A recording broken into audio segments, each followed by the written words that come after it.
For joining our lecture today, hosted by the Center for Global Security Research within the Lawrence Livermore National Laboratory. My name is Asmara Esquero, and I'm the Associate Deputy Director of the Center. Our speaker today is Dr. Isaac Kardon. He will be discussing his recently published book called China's Law of the Sea, The New Rules of Maritime Order.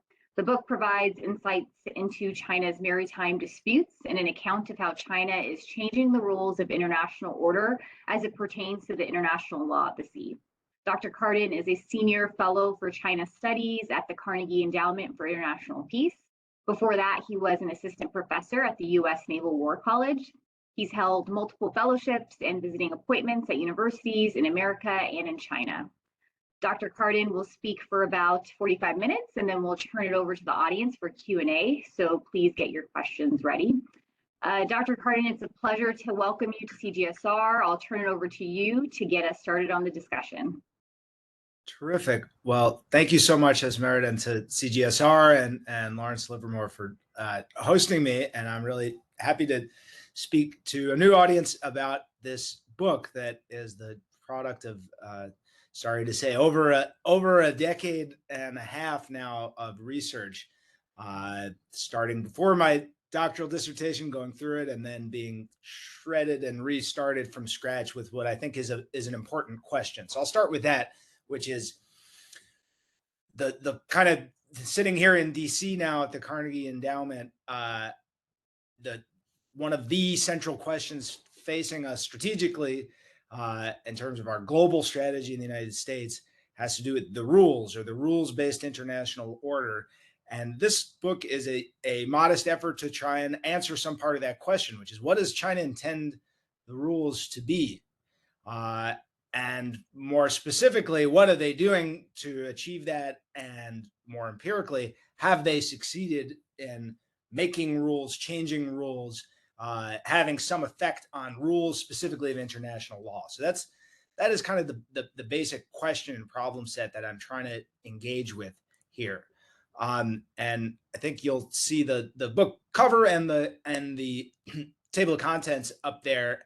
And I think between those two images, I can give you a pretty good summary of what is going on in the book. And I won't go into terrific detail on some of the specific rules. Ultimately, that's what this book is about, understanding the specific rules of the law of the sea, what China thinks they are and should be, and hopefully open up to a broader discussion. And I'm always interested and curious how this touches different problem sets that people are working with, different geopolitical issues, because I think it has a broad bearing on this somewhat larger question of what's China's view of order, rules of international law, what kinds of circumstances and what types of outcomes are they looking to produce.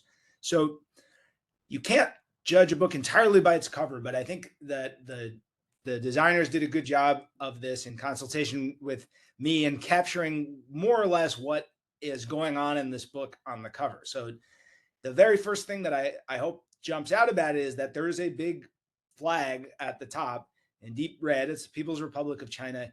And fundamentally, that's because this is a book about Chinese sovereignty. Now, there is no sovereignty over water space, with the exception of internal waters. There's nothing like full sovereignty in these spaces. And so what we actually see is sort of a question of just how far out and of what type of authority does China's sovereignty extend out to sea. I sort of garbled that sentence, but basically it's how far out does China's sovereignty extend into the maritime domain. And I had to fight with the designers a little bit to push up a little bit more blue in the bottom. The cover was almost entirely red because I think that's how you sell China books these days. But one of the things that this book cover is trying to communicate is that this is certainly not a complete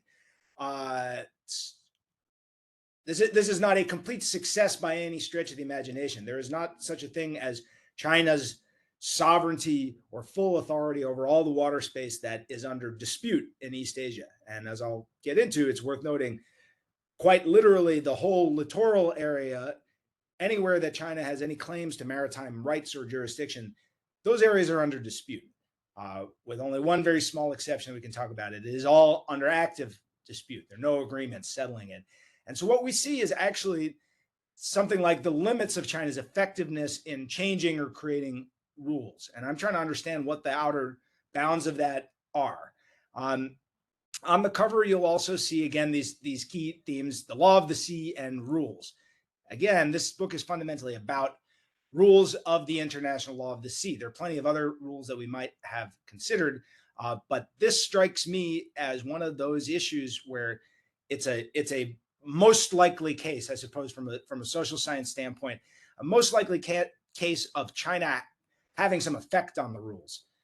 Its maritime disputes in East Asia are really probably the clearest instances of China having different views about what the rules should be with its regional neighbors, as well as the United States and its allies. And I think that'll be the last kind of key theme that I want to emphasize here, is that the limits of China's effectiveness in making the law of the sea reflect its interest have a really regional character. There is not a lot of evidence that there's very much impact on the rules as a universal matter, as a global matter, or extra regionally, but there are certainly implications of what China's effects have been on the law of the sea. And in a nutshell, China has not changed, is not making the rules of the law of the sea, but is making those rules less effective in East Asia. So as just sort of an encapsulation, bottom line, not making the rules, but making them less effective, especially in East Asia. And you might even think about that effect as a kind of dilution, which again, this simple cover is supposed to try and capture a little bit. You see the red kind of fading out on a gradient. And so ultimately, it's a question of just how effective China is in asserting its authority in maritime space. And you'll see in that table of contents, I basically go through a couple of rule sets. After setting the stage and trying to understand how China thinks about international law and how it's approached the law of the sea historically and then functionally in its current bureaucratic organizations, I'm looking at rules about geography, especially boundaries and entitlements. Then I'm looking about rules governing resources in quite a great deal of detail. Then I'm looking at navigational rules, which are the ones that have captured imaginations here in Washington and out in Hawaii, where a lot of this has been briefed and has been in conversation with the ways that the United States thinks about its strategic goals in East Asia. And then finally, the rules concerning resolving disputes over rules, which are some of the most important kind of secondary rules out there, and some of the ones where, as I'll get to, we see some of the most interesting and perhaps effective ways of China engaging with international law. So with that, let me go to the next slide here. And this is just by way of framing, as I was saying out up front, about how the rules have become this central question for the United States, and whether the rules and the order that those rules are a component of, at least we can talk about how to consider that theoretically, but what those are is of great consequence. And this is not actually a book about U.S.-China relations, despite the U.S. president and Chinese general secretary there in the forefront. But that is an important part of the framing. Ultimately, as I emphasize, this is a book about China's regional maritime power, and the most specially affected states, the most interested, and the ones with the most acute disputes with China are in fact regional states, and those concern the rules too. And I want to help us kind of frame it in those terms.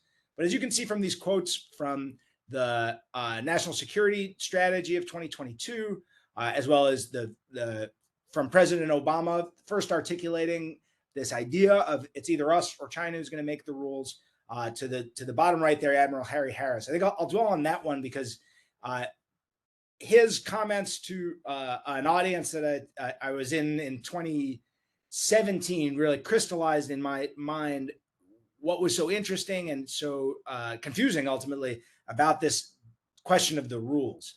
And these are not his quotes from that session, but they basically capture it, which is that this fellow here, saluting smartly, is the commander of the most capable and potent part of the U.S. joint forces, the Indo-Pacific commander, the PACOM, as it was, I believe, when Admiral Harris started.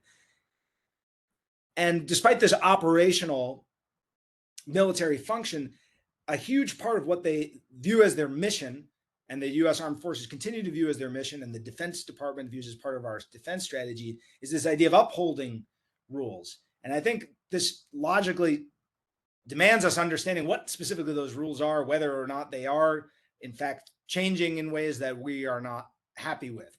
And this is incidentally the first time I ever saw the rules-based international order acronymized.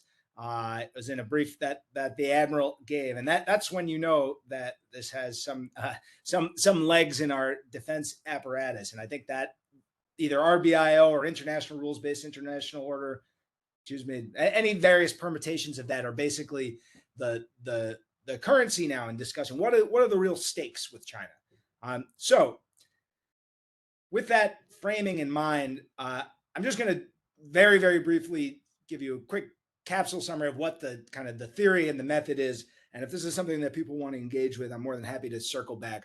But the long and short of it is, if you want to know about the rules, you need to start getting into the weeds on, well, which rules are out there that China is challenging, or that they're in dispute with neighbors or with the United States, and what are the mechanisms or the pathways by which they may change. And as a crude matter of international law, there are really two main kinds of international law. There's what we call conventional international law or treaty law, which is agreed rules written down in paper, whether bilateral or multilateral treaties.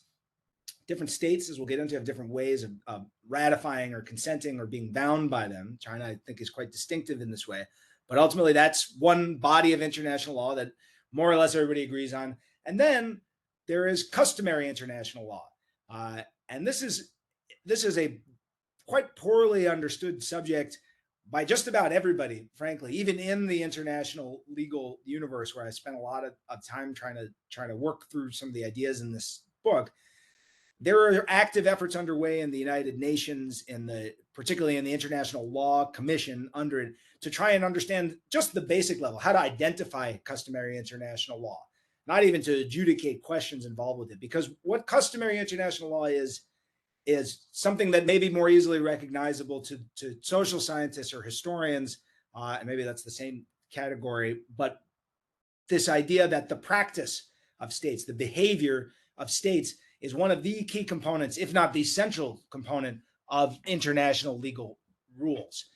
And there is a formula that's widely accepted that has to do with the practice of states, as well as their belief that they're acting in line with their legal obligations, as well as, and you'll see in this sort of table here, there is a basic requirement for a rule to form that other states acquiesce at a minimum to that being the rule, and that you could see this actually behaviorally. And that's what this book is fundamentally about, is watching the practice of China, understanding what they have formally on the books in terms of their domestic law, regulation, and rules on maritime issues, but also their UN submissions, and then prominently their operational and policy actions on the water, in diplomatic settings, what they're communicating and what they're trying to put into practice and assert as being the rules. And there are ways in which the rules can change. And I think the customary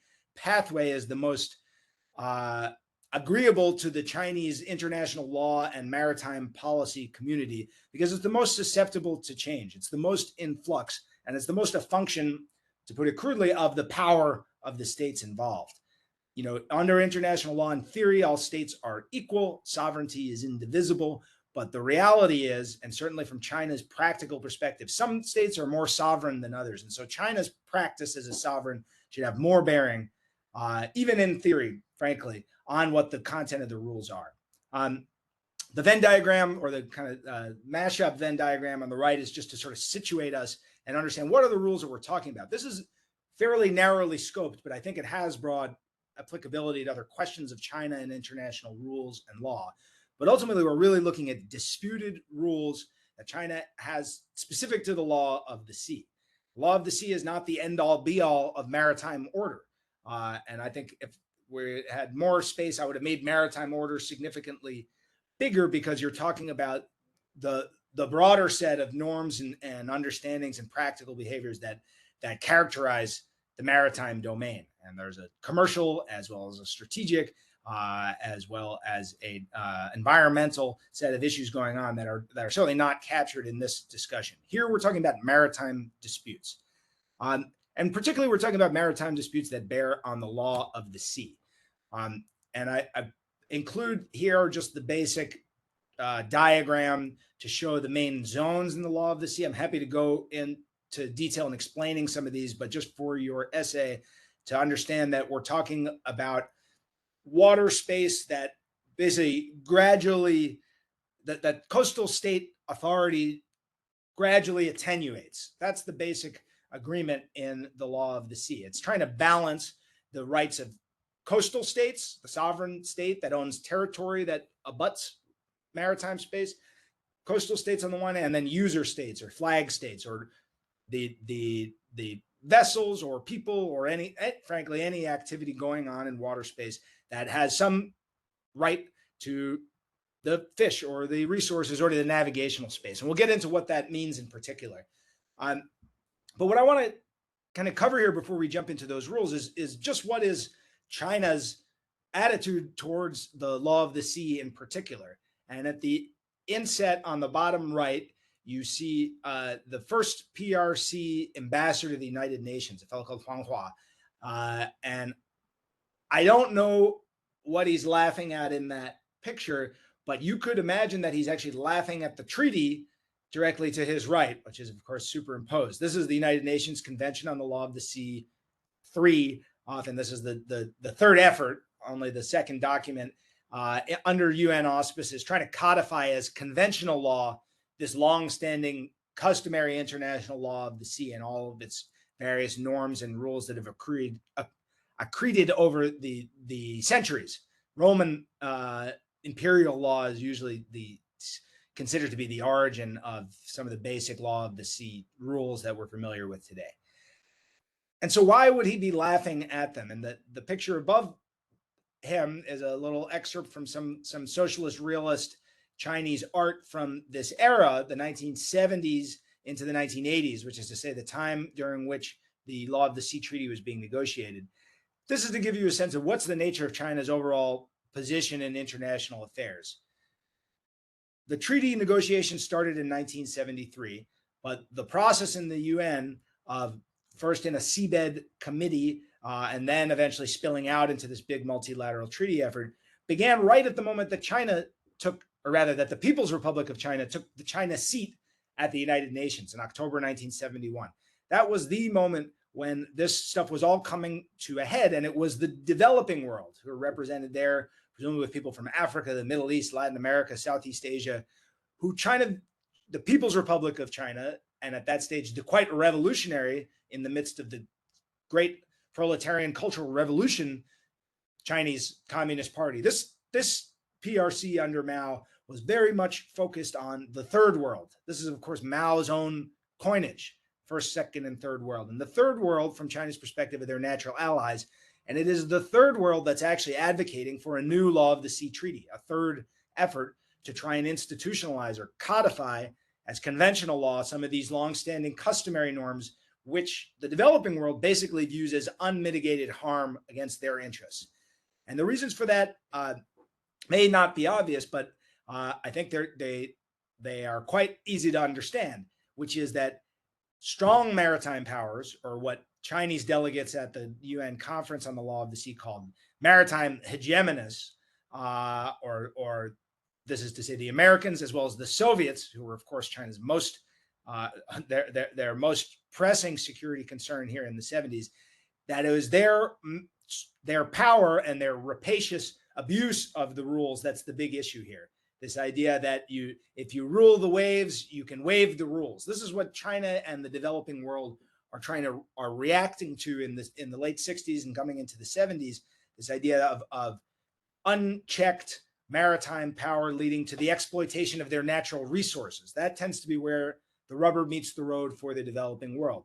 It is this idea that it is American or Japanese or Russian or other industrial fishing fleets or mining or offshore oil and gas, or ultimately naval warships and submarines and aircraft that are pushing up close to their land territory and exploiting their resources or exploiting their strategic space. And China, for reasons that we can get into, identifies with that or expresses solidarity with it And yet, as we will see, China has achieved some of the maritime power that they were arrayed against. And I think this, understanding the historical sweep of this, which is not the focus of the book, but just having that baseline and understanding where China is in the process of negotiating this treaty, which I will emphasize they did, and the records are quite abundant. The UN captures the minutes of every meeting and all the submissions, et cetera. The PRC was an active participant in these rules. The discussion of somehow these are rules that were made by Europeans without China's consent is a misunderstanding of the circumstance. China participated with a large delegation and with lots of effect, but perhaps, as we'll see, not as much effect as they would have liked. And one of the big reasons for that is that at this stage, with Huang Hua there laughing at international law, the idea of the binding authority of international law is not something that holds a lot of water in the People's Republic of China. Certainly not within ideological circles in the Chinese Communist Party or in the Ministry of Foreign Affairs, where Huang Hua is coming from. International law is an instrument of the hegemonic bourgeois capitalist powers from the Chinese ideological perspective. Now, there are pretty sophisticated people in the Foreign Affairs Ministry as well as in the International Law Academy at this time in China. I don't think that the views were that doctrinaire, but as a practical matter, there's not a lot of respect for the nature of an obligation under a treaty. And this is not a comparative book, but you certainly could set China's legal institutions side by side with others in the world and understand there's some very particular qualities that Chinese legal institutions have that are a function of their central party state organization, as well as in some fundamental ways, some ideological views about what international law is and what it's for. As a basic matter, what we can say is that international legal rules are binding only insofar as China puts them into its domestic policy, even if, as we'll see, they develop domestic law and regulations that comport with one or another part of the law of the sea, which is quite very much the case in most ways. Most of China's law reflects almost verbatim in some cases some of the law of the sea language, but rather it's understanding that China's domestic law is not itself binding on their actions, and certainly not the treaty obligation. Even China's judge at the ICJ, Shui Hanqin, has written a very long essay in English to help assuage the concerns of her colleagues in this international community of high-end publicists and judges and lawyers and international lawyers, in which the bottom line is, well, it's up to Chinese political leadership whether and when and how international legal rules come to bear or come to constrain or limit in any way their decision-making space. And I think the short answer is I don't think that it imposes so much of a limit as it does is it creates some of the conditions that they have to contend with in the international environment. This is basically the way that I'd say continuously since the 1970s when they participated in the negotiation up until today, that Chinese international lawyers and the people who understand these issues in, for example, the PLA, the People's Liberation Army, the military, the Central Military Commission, the Ministry of Foreign Affairs, anybody who's working on these issues in some substantive way in China has come to understand it, that these are not hard and fast black letters of international law that oblige China to make any specific choices. It's that China, in its exercise of its sovereign discretion, going back to this idea of sovereignty as the core property of the international legal system for China, that in exercise of their sovereign discretion, China can choose how to interpret what the exclusive economic zone means, for example. And that's one of many rule sets that are worth engaging with. I'm just going to move through relatively quickly because it is quite in the weeds in the individual rules. And I want to make sure that we turn this more into an interactive discussion and field some of the questions that you may have from your line of work. But this first empirical chapter, as you saw from the table of contents, has to do with geographic rules. The map that you see on the right there is not an official or a formal map of any kind. And you may see immediately why that might be based on the full extent of these lines, basically hypothetical exclusive economic zones and maybe continental shelves, extending well past even this famous 9-dash line, which I'm happy to which is one of the real reasons I started working on this project some 14 years ago when it was published in 2009. But what this map shows is a notional rendering of China's law of the sea. If we take what China has formally submitted to the UN, what it has formally codified in its domestic law, and what it puts into practice operationally, this is I think a good faith rendering of what China is saying the geographic rules ought to be. This is about things like entitlements, which is to say how much maritime jurisdiction and which sovereign rights rather than sovereignty you get from which land territory is a submerged bit of the seabed entitled to generate maritime jurisdiction or any type of resource rights. These are the questions that are at stake here, as well as the more obvious ones of where is China's maritime boundary vis-a-vis all of its neighbors? Where does China's sovereignty or jurisdiction end, and where does that say Vietnam or the Philippines or Taiwan or Japan or South Korea or North Korea or Indonesia or Brunei or literally every single state along China's maritime periphery? Where is their maritime jurisdiction? Where are their rights under the law of the sea? And as you can see, if you project out what China's saying, which is that everything that they claim, whether it's submerged or not, whether it has baselines appropriately drawn around it, which is what this chapter deals with in a lot of detail, or not, has huge consequences for what they're claiming, and inversely, what other states are able to realize or what they're able to achieve in terms of exercising their own rights under international law.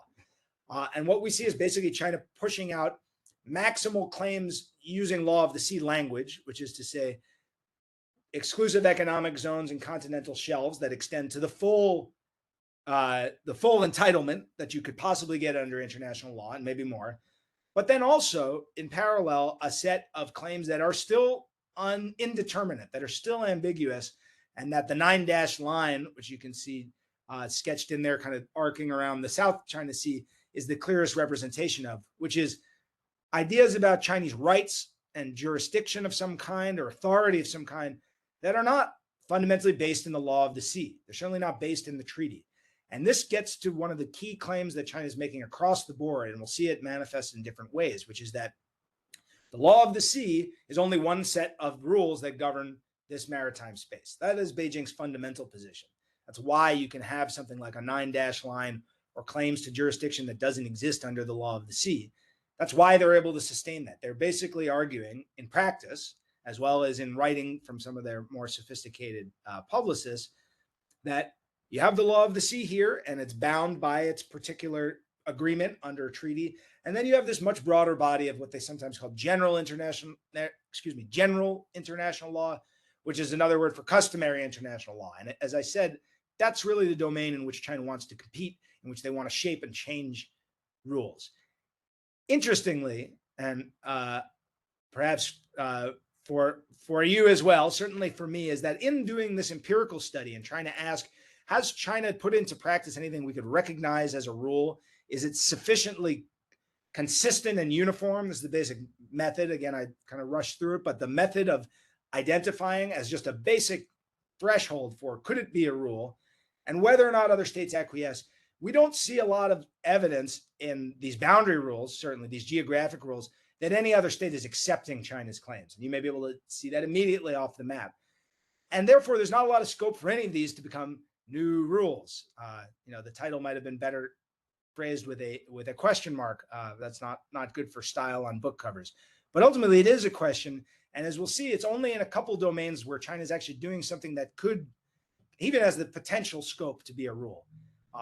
And as a footnote here, I should say that's ultimately what I'm looking at here empirically as a dependent variable, if you like, which is just meeting the necessary conditions where it would be plausible that China could be making a new rule. It would take a court or at least a sovereign to decide authoritatively what the rule is, in fact, in this space. That's something that's well beyond any humble analyst, but you can find your way to seeing whether it will meet any of the necessary thresholds. And in the case of geographic rules, I'm just going to flip through these and by way of saying, you can see in the practice of all the other regional states that nobody is okay with ceding their rights and jurisdiction to China because they have these extravagant claims. You'll also see that there's no US on this. There's nobody who's not a regional state because these rules bear only on states that also have jurisdictional claims. Same can be said of resource rules. That's the second big empirical chapter. There are no extra regional resource claims. All resource rights in maritime space come fundamentally from your land, from your sovereignty over territory, at least in theory. And so it is only those states that have some basis for making those entitlement claims, as we saw in the previous subtly different map, that have an interest. The same is true of resource rules. What you see on this map is a couple things that reflect, again, China's law of the sea, its version of how resources should be allocated. We see one notable feature of this is in kind of light lines there in the southwest of the South China Sea, those oil and gas blocks. China has tendered many different open biddings for mostly Chinese firms in largely undisputed waters off of Hong Kong and Hainan. But in 2012, they issued this block, and it's a clear illustration of a couple things that are worth noting. First and foremost, that there is some resource rights, including oil and gas rights, that are associated with something that's not even the law of the sea, because these extend beyond even 200 nautical miles from any land feature. You see China asserting claims to resource rights that are obviously a function of this perhaps historic rights claim that is captured in the 9- line. You also see a big line at 12 degrees north latitude. This has to do with fishing rights.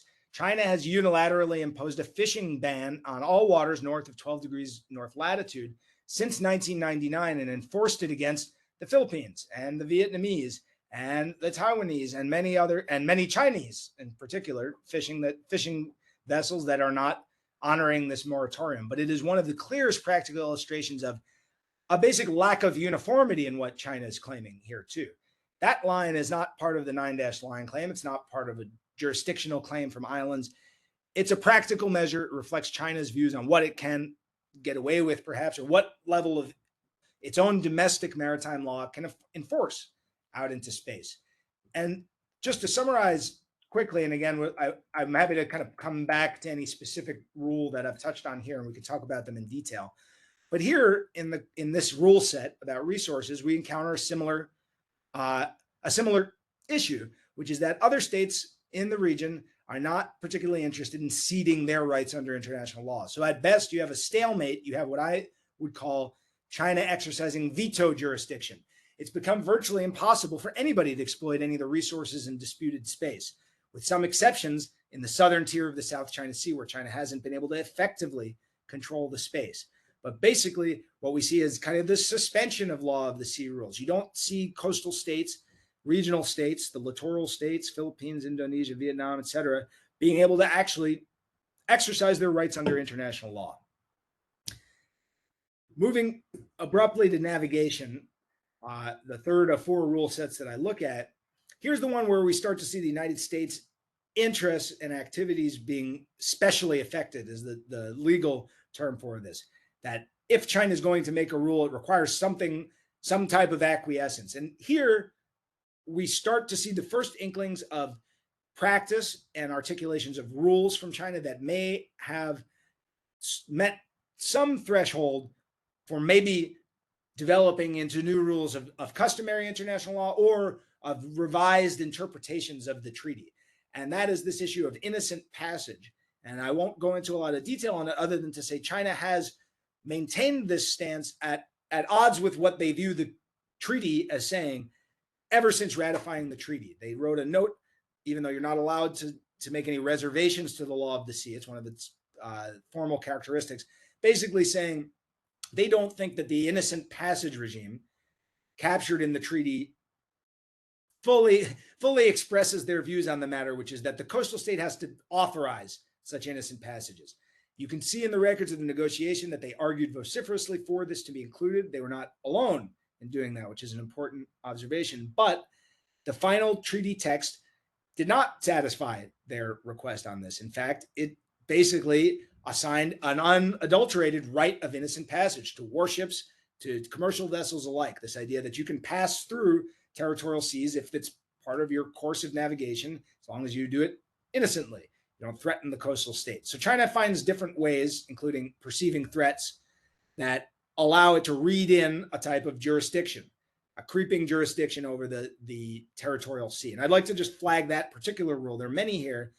And then also kind of deal a little bit more dismissively with PRC practice in the EEZ, because what they've done is quite non-uniform and quite inconsistent. We can talk about the ways that they've tried to enforce some nebulous restrictions on military activities or marine science research that they classify as military surveys, or vice versa, how they've tried to practically limit the US and now increasingly US allies and partners in the region from conducting. But what we don't see is very much consistency or uniformity that would be required for it to be rule-like, for it to be something that's not just ad hoc reactions to what's happening, but rather here's what China wants to see. The Taiwan Strait is one important case in this, and there it's quite a clear case of non-uniformity and non-consistency. It's its own potential rule set, basically. There, it should be exclusive economic zone from the PRC standpoint, and that's an important, I guess, as a first line analysis. The Taiwan Strait, from PRC's perspective, is all PRC exclusive economic zone. So are the waters east of Taiwan, as you can see on the map. And that tells us a lot about what the nature of the restrictions are, of the rules that they want to impose there. And the quick and dirty analysis of it is that they don't apply anything like a uniform or consistent set of rules. The same transit by a French frigate and an Indian frigate doing exactly the same thing in exactly the same place, going to the same place, Dalian, for a 70th anniversary of the PLA review. Because India at the time was in good favor with the PRC for a variety of reasons, and France was not, the French frigate was denied and the Indian frigate was welcomed. And it goes to show the basic political judgment that's embedded in China's interpretation of the rules and its ad hoc nature. This idea that they're always reserving sovereign discretion to say, here's what we think the rule is in this case. And again, that has effects that I think I'll get to at the end, but of basically making the law of the sea less effective, making it not the sole governing, not the constitution for the oceans as its framers aspire to, but rather just one of the many different sets of institutions that might govern conduct here. So again, going much too fast through these, but in the interest of closing quite soon, the very last chapter is the one where, to my surprise, we saw the most consistent and most uniform Chinese practice. And the pictures here are telling two stories, which I will just briefly touch on before concluding and opening up to questions. The first is that China is pursuing a multilateral track as well as a bilateral track. And basically what they've said is there is no third-party dispute resolution under the law of the sea for anything that bears on China's sovereignty. I spent a lot of time in China, and especially in Hainan, where I was a guest of a state think tank, believe it or not, when I was doing my doctoral research, and heard chapter, line, and verse on China's view on this arbitration that the Philippines brought against it.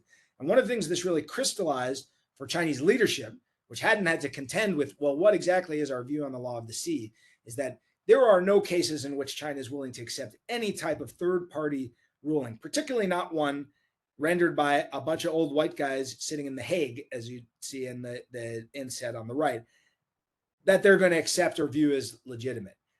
And this was certainly part of the discourse in China, but I think it crystallized and became a domestic political rule, at least, over the course of the South China Sea arbitration, as it was called, the Philippines suit against China from 2013 to 2016. Very happy to talk about that in some detail.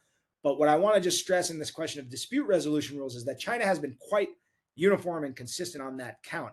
And it's a principled view that extends into what it views as the law of the seas dispute resolution mechanisms, alternatives to it, which I'm showing there with that ASEAN group that China's saying, we won't negotiate at all on sovereignty issues, but we'll have multilateral discussions on managing issues.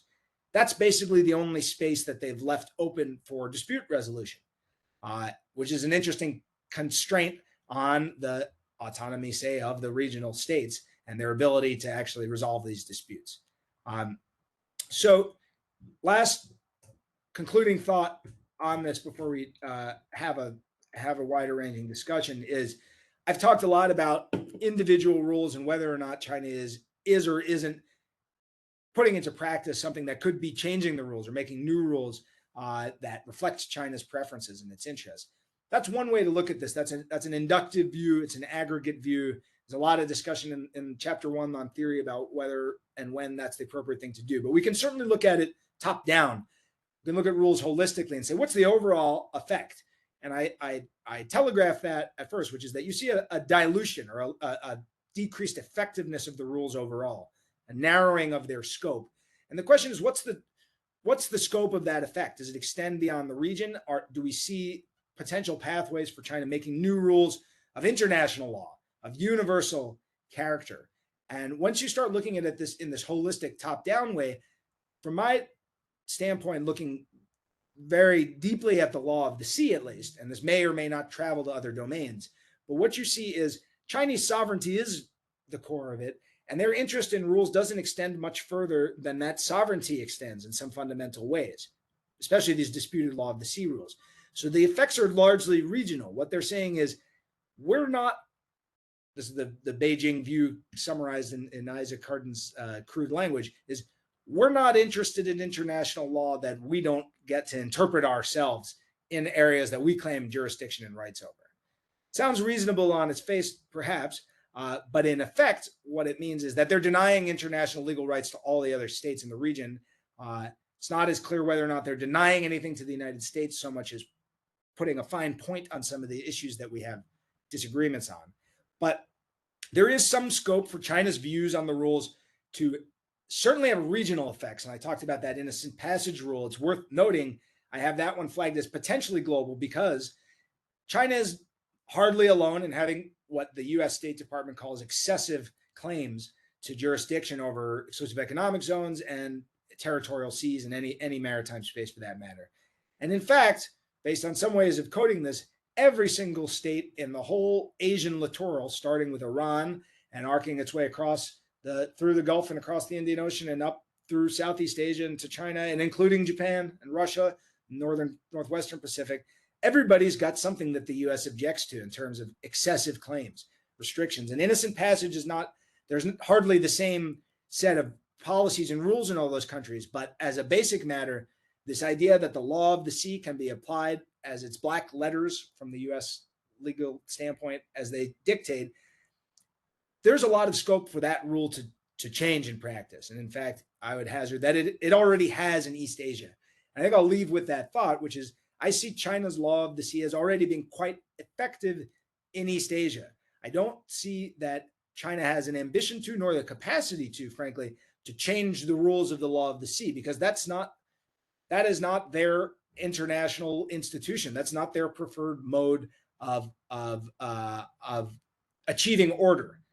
The UN-centric international system is something that you'll hear from Chinese officials quite often. And what they mean by that is there's a very narrow scope for things that are international law. It's things that happen in the UN among sovereign states. And it just so happens that Taiwan is not a sovereign state under the UN, and China would like to keep it that way. And this is one of the characteristics of China's view of what this order should be like. There's less scope for international law. There's less scope for other states to assert their rights under international law where Chinese sovereignty is concerned, because that ends up being the key category. So on that happy note, let me break and open up to a wider discussion. I appreciate your attention.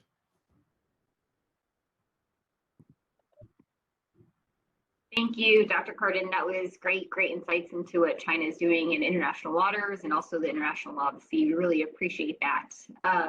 So now we're going to switch over to the Q&A portion of the lecture. So please, get your questions ready. You can raise your hand electronically and I'll call on you and we'll unmute you and you can just join the conversation. Or you can type in your question into the chat. If you have a comment, the preferred method is to raise your hand. So you can just kind of join in and speak to Dr. Kardon directly. But yeah, so we have a couple of questions coming through. I have one of my own just to start us off. So Just to explain to maybe those who are maybe newer to this topic, so the U.S. hasn't ratified the law of the sea. Can you explain kind of the rationale behind that, Sure. and also the trade-offs? Sure. So thank you. And I neglected to touch on that when I talked about China ratifying it. But yes, and it's quite well known, certainly in the field. The U.S. has not ratified the treaty and doesn't appear likely to. And the reasons for that are complicated and have to do with U.S. views on its sovereignty that we won't necessarily get into. But what I'd like to stress about this is that this is a contradiction for U.S. policy on the quote unquote rules-based international order. However much we might think China is violating the rules as they should be understood,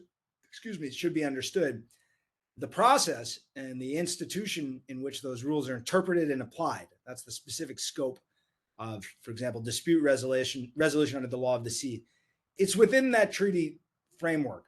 And this is not just a rhetorical problem for the U.S. I think it's a practical one where if the United States wants to champion its version of the law of the sea, and in fact, to champion the rights under the law of the sea of our partners and our allies in the region, there's a lot more effect that we'll have from within the treaty. And I think China, you could think of China as renovating the treaty architecture from the inside out. That's a more effective and from their standpoint, less destabilizing way to do this. The U.S. and China there's an interesting comparison here, which is that neither of us wants to be bound by rules that we are not the direct author of. It's perhaps a great power prerogative under international law, but I think any state wants that, and it's whether or not you think you can get away with it. And I think the U.S. has to think more deeply about if there is in fact a rules-based international order that we want to uphold. What are some of the things that we need to do to plus up our capacity to do that? And one of them that seems kind of obvious is the rules are codified in the treaties that we are in fact the authors of in some very significant ways, whether you're talking about the Bretton Woods institutions or the law of the sea. And yes, there are some costs associated with the U.S. for the U.S., but I think they're quite modest relative to the longer term strategic goal of maintaining a rules-based international order, if that's the way we want to frame it, or maintaining an order generally that is beneficial and safe and secure for American national security and for that of our allies and partners. China makes a lot of this issue rhetorically, understandably, and I'm wary of, you don't want to just do it because they're daring you to do it effectively, but I think there's a very strong positive case for why the United States should be in it. More to say on that, but let me leave it at that and say it's certainly stalking this discussion the whole way. As if China is doing this, where is the U.S.? What are we doing to formally as well as practically assert our version of the rules? And I see already an interesting question here in the chat, so maybe I'll just take that as merit on